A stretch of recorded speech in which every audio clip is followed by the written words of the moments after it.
मलाई एउटा कुरा सोध्छु भन्न वाट भनेको के हो त्यही त वाट भनेको के हो क्या तिमीहरू पढन्दासेहरू वाट भनेको चाहिँ के हो वाट भनेको चाहिँ के चाहिँ हो ढुक्क पढन्दासेहरू तिमीहरू वाट भनेको चाहिँ के हो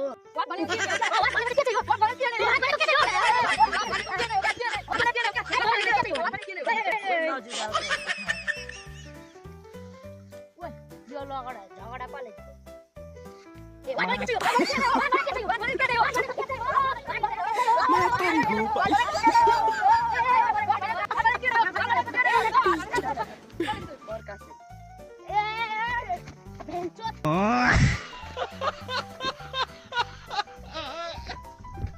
जस्तो आयो त्यस्तै हजुरहरूलाई प्रस्तुत गरिहाले। अब केटाकेटीहरूले आफ्नो रहर पुरा गर्नको लागि खोलेको च्यानल हो, सब्स्क्राइब चाहिँ गरिदिनु होला। धर्म हुन्छ।